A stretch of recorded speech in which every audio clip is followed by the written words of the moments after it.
19 juillet 2026. La nuit est tombée sur la capitale russe, Moscou. Située à environ 450 km de l'Ukraine, la ville de 13 millions d'habitants dort. Mais Moscou est sur le point de subir un réveil brutal, car l'armée de drones ukrainienne avance vers elle. Pas juste quelques drones, ni même quelques dizaines. Plus de 400 véhicules aériens sans pilote ont pris leur envol et foncent vers le cœur politique, économique et culturel de la Russie. La mission de l'essaim est claire: semer le chaos dans la capitale russe, détruire des infrastructures précieuses et poursuivre la quête de Kiev pour rendre la guerre aussi coûteuse et insoutenable que possible pour ses ennemis. Alors que les drones s'approchent de Moscou, les anneaux de protection de la ville, composés de radars et de systèmes de défense aérienne, commencent à s'activer. Des systèmes de missiles comme le Pantsir S-1 s'activent soudainement. Les unités mobiles de défense aérienne visent le ciel, et les systèmes de guerre électronique diffusent des signaux de brouillage autour d'eux. Mais c'est trop peu, trop tard. L'essaim est déjà aux portes, bien trop nombreux pour que les défenses épuisées de la Russie y résistent. En quelques minutes, les premières explosions éclateront, et la fumée remplira à nouveau le ciel de la capitale russe. Et l'attaque est survenue seulement 24 heures après que la capitale ukrainienne, Kiev, a enduré l'une des pires attaques de la guerre jusqu'à présent. Dans la nuit du 18 juillet, la Russie a décidé de lancer une énorme salve de missiles balistiques sur Kiev, avec l'intention claire de causer le plus de dégâts possible, sans se soucier du nombre de civils pris entre deux feux. 41 missiles de différents types ont pénétré l'espace aérien de la ville en pleine nuit, beaucoup dépassant la vitesse du son. Lorsque les sirènes d'alerte aérienne ont retenti à Kiev, les habitants n'avaient presque pas le temps de sortir du lit, rassembler leurs proches et chercher un abri avant les explosions.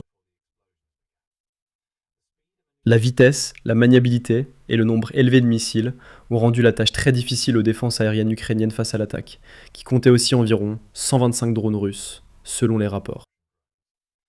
L'Ukraine a mis en place l'un des réseaux de défense aérienne multicouches les plus sophistiqués au monde, combinant des systèmes de missiles occidentaux tels que le Patriot et l'Iris TSLM, d'anciens systèmes soviétiques comme le S-300, des brouilleurs de guerre électroniques, des tourelles automatisées et des groupes mobiles armés de canons anti-aériens, de mitrailleuses lourdes et de systèmes de missiles portatifs. Malheureusement, le pays est dangereusement à court de coûteux missiles intercepteurs nécessaires pour faire face aux menaces russes les plus rapides et les plus dangereuses, comme les missiles de croisière et les missiles balistiques.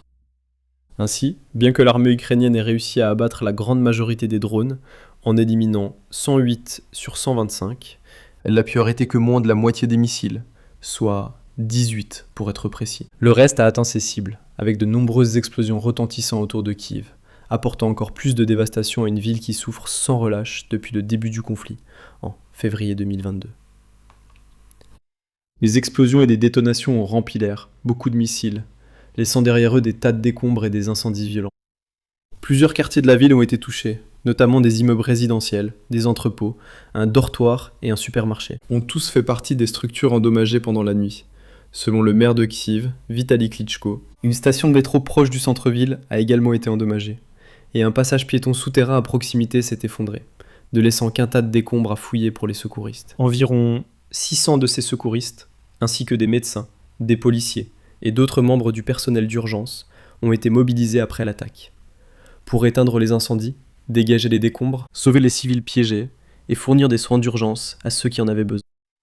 Le président ukrainien Volodymyr Zelensky a déclaré qu'au moins une personne avait été tuée, 16 blessés, dont plusieurs grièvement.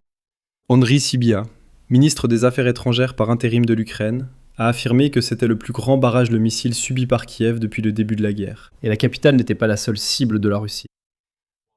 Alors que Kiev brûlait encore, des drones et bombes russes frappaient aussi d'autres villes et régions.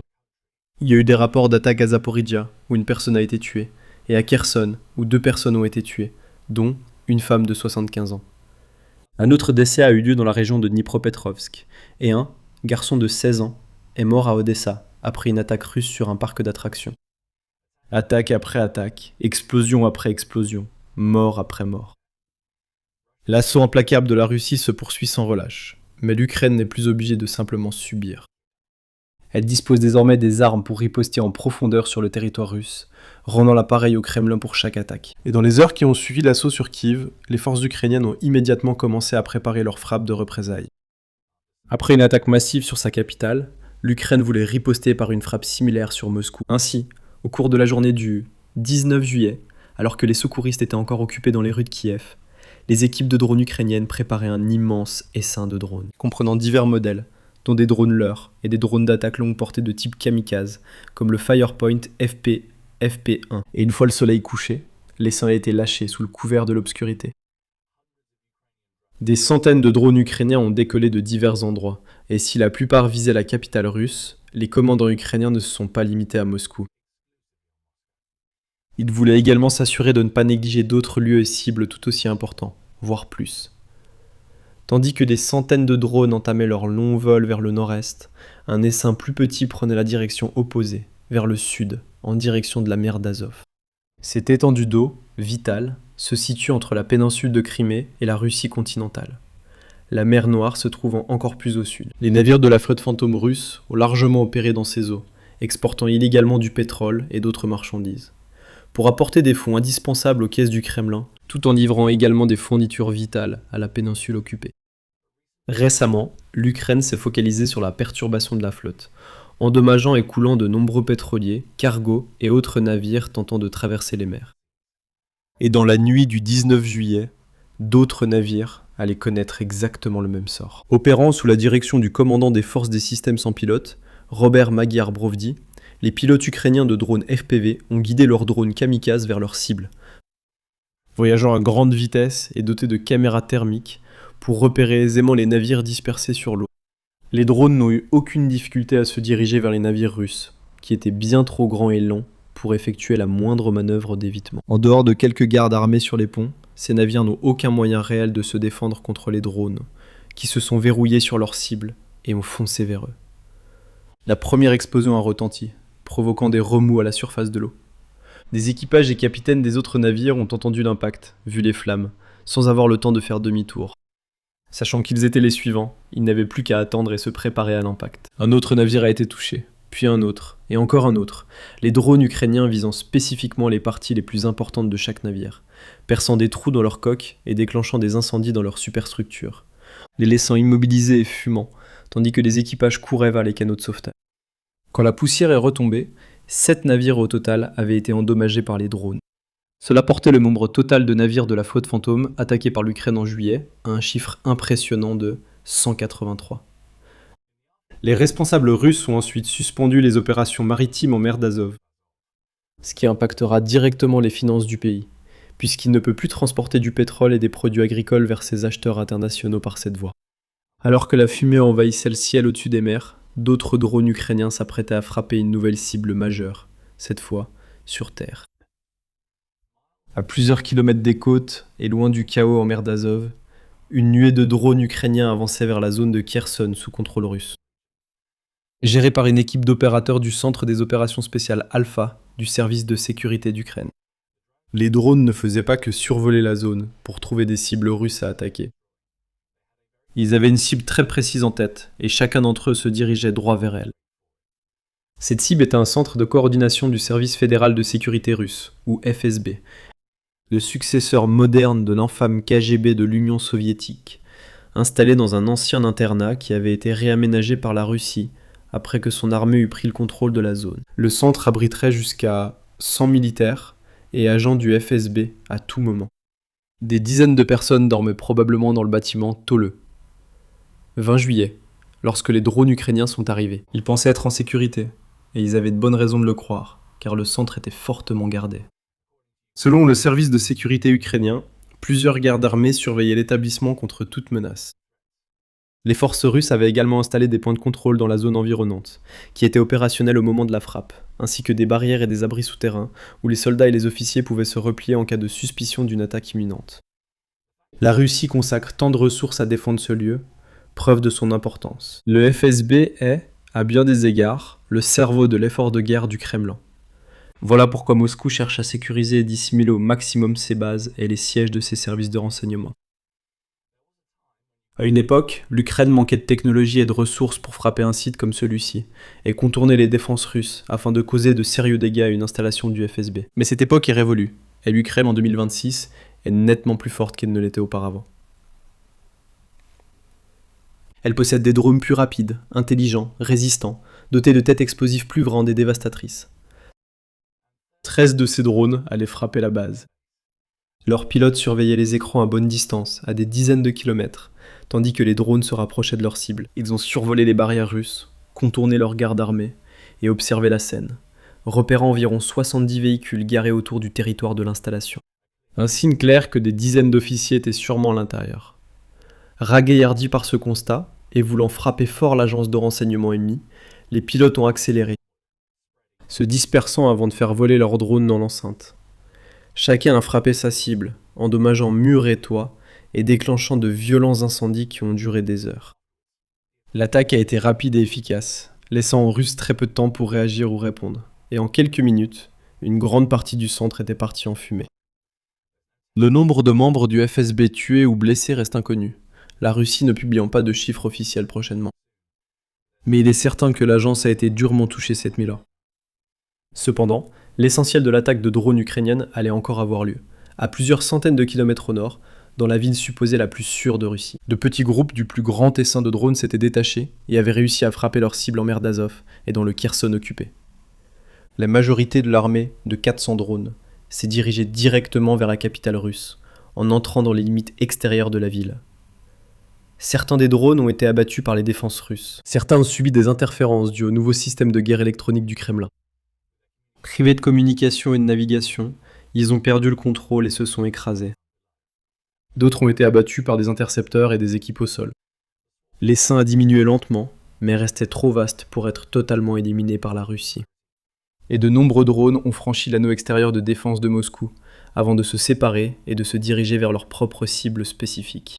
Certains se sont précipités vers la banlieue industrielle de Moscou, Podolsk, à 40 km, au sud du Kremlin, et ont frappé un grand dépôt de pétrole. Ce type d'endroit est devenu une cible courante pour les drones de Kiev, alors que les forces ukrainiennes cherchent à infliger de lourds dégâts à l'infrastructure énergétique de la Russie, un pilier majeur de l'économie du pays. Plus l'Ukraine frappera de dépôts, raffineries et oléoducs, plus la Russie perdra d'argent, compliquant la poursuite de la guerre.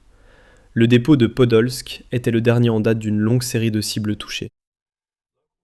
Les habitants ont été réveillés par le bruit des sirènes et des explosions. Beaucoup attrapant leur téléphone et se précipitant aux fenêtres pour filmer le chaos qui se déroulait. Les images filmées et partagées en ligne dans les minutes qui ont suivi montraient une scène de dévastation. D'épaisses colonnes de fumée noire s'élevaient, remplissant le ciel, tandis qu'un centre logistique local était évacué en urgence, par crainte que d'autres drones ne se dirigent droit vers lui. Plus à l'est, la ville de Domodedovo, où se trouve l'un des principaux aéroports de Moscou, allait aussi subir la fureur des forces ukrainiennes des systèmes sans pilote, alors que leurs drones traversaient le ciel et s'abattaient sur un autre site logistique important, le parc industriel Yuzhnievrati. Là-bas, les drones ukrainiens ont déclenché des incendies et explosions, visant notamment un entrepôt du géant Wildberries. Plusieurs attaques ont déjà visé les entrepôts de Wildberries, que Zelensky a expliqué être utilisés par la Russie pour fournir des composants sanctionnés à la fabrication de drones et équipements de navigation. Cette action fait effectivement des centres Wildberries des cibles militaires viables, et l'Ukraine entend clairement continuer à perturber les opérations de l'entreprise tant qu'elle n'aura pas décidé de cesser de jouer un rôle actif dans le soutien à la machine de guerre du Kremlin. Plusieurs entrepôts auraient été détruits à la suite de la frappe de drones ukrainienne. Zelensky s'étant exprimé sur X pour partager son point de vue sur l'attaque, écrivant « Nos frappes à longue portée ont porté leurs fruits contre des installations logistiques et en dépôts de pétrole. Merci aux guerriers des forces des systèmes sans pilote, aux renseignements, aux forces de missiles, à l'artillerie et aux forces d'opération spéciales. Nous répondons de manière juste à chaque frappe russe contre nos villes et nos communautés. Cette guerre doit prendre fin, et cela n'est possible qu'en augmentant la pression sur la seule cause de cette guerre, la Russie. On peut dire que l'impact le plus important de cette attaque n'était pas les dégâts réels causés, ni les lourdes factures de réparation que le Kremlin devait payer. Après avoir vu plusieurs de leurs installations partir en flammes, c'était l'impact psychologique. Les millions d'habitants de Moscou ont de nouveau réalisé que leur ville n'était pas aussi sûre qu'ils le pensaient. Ils ont eu un petit aperçu de ce que subissent les habitants de Kiev depuis des années, alors que leur président, Vladimir Poutine, est resté embarrassé après avoir vanté pendant des années les défenses aériennes de son pays, et affirmé que Moscou était l'une des villes les mieux protégées. Encore une fois, la propagande de Poutine a été démentie, car des centaines de drones ukrainiens ont aisément pénétré l'espace aérien de la capitale. Encore une fois, la Russie a subi le feu et la fureur de la guerre chez elle. Plus il y aura de types de frappes, plus le public russe sera en colère et effrayé. Et plus ils seront en colère, plus ils se retourneront contre Poutine. Ils verront sa popularité décliner à mesure que de plus en plus de ses anciens partisans exigeront son éviction. L'Ukraine a démontré, dans la nuit du 19 juillet, qu'elle a la capacité et les moyens de frapper la Russie, là où cela compte le plus. Les drones de Kiev ne servent plus seulement au front ou aux frappes ciblées en zone occupée. Ils peuvent désormais parcourir des centaines de kilomètres et entrer en Russie. Et les défenses ennemies sont clairement insuffisantes pour les stopper. Le peuple ukrainien a été forcé de ne dormir que d'un œil depuis des années maintenant, constamment sous la menace d'attaques aériennes qui peuvent survenir à tout moment. Les Russes dans des villes comme Moscou et Saint-Pétersbourg, quant à eux, s'apprêtaient à poursuivre leur vie quotidienne, sachant que le conflit se poursuivait, mais croyant qu'il était trop lointain pour jamais les toucher. Enfin, cette illusion a été brisée. Pour une autre analyse de tactique militaire précise, cliquez sur la vidéo à l'écran. On se retrouve au prochain champ de bataille.